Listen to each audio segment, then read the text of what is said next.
Hello, ఈ సెషన్లో స్టెప్స్ని file చేయడం మరియు వాటిని ±0.25 mm అక్యురసీతో స్మూత్ ఫైలింగ్తో ఫినిష్ చేయడం గురించి తెలుసుకుందాం.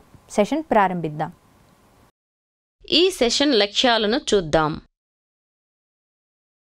ఈ సెషన్ ముగింపులో మీరు వీటిని చేయగలరు.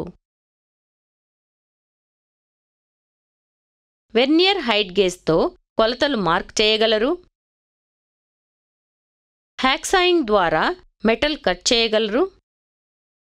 ±0.25 mm యాక్యురసీకి స్టెప్స్ ఫైల్ చేసి ఫినిష్ చేయగలరు. ఫిట్టింగ్ గురించి తెలుసుకుందాం. అవసరమైన ఫిట్ను భద్రపరచడానికి పరిమాణం లేదా ఆకృతిని అవసరమైన సైజ్ లేదా రూపానికి తీసుకువచ్చిన తర్వాత ఫిట్టింగ్ అనేది భాగాల అసెంబ్లీకి సంబంధించినది. ఫిట్టింగ్ కొరకు అవసరమైన కార్యకలాపాలు సాధారణంగా వర్క్ బెంచ్ మీద నిర్వహించబడతాయి. ఫిట్టింగ్ షాప్లో చేసే వివిధ ఆపరేషన్లు: marking, chipping, sawing, filing, scraping, drilling, thread cutting మొదలైనవి. దీనికోసం అవసరమైన టూల్స్ సేకరిద్దాం. Steel rule, dot punch, bench vice, ball pin hammer, drilling machine, drill bit, chisel, vernier caliper, file, lubricating oil,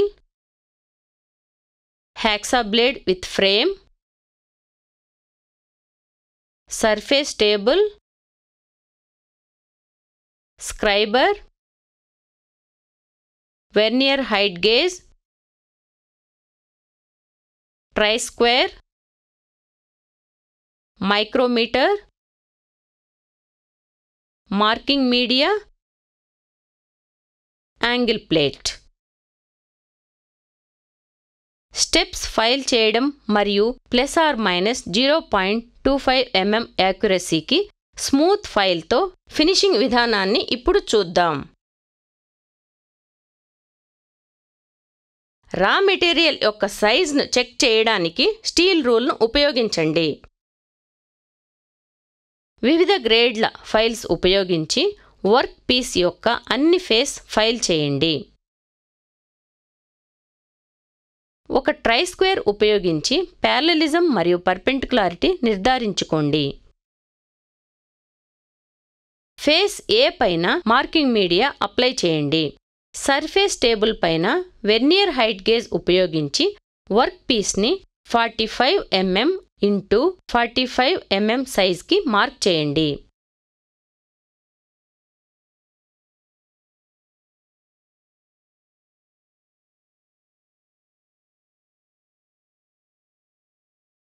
dot punch మరియు ball pin hammer ఉపయోగించి marked lines పైన witness mark చేయండి.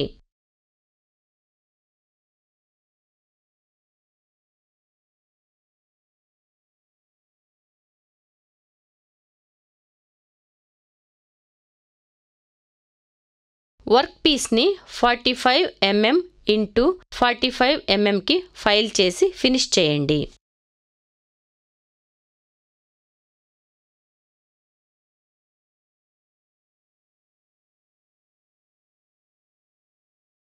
ఒక ట్రైస్క్వేర్ ఉపయోగించి ప్యారలలిజం మరియు పర్పెండిక్యులారిటీ నిర్ధారించుకోండి.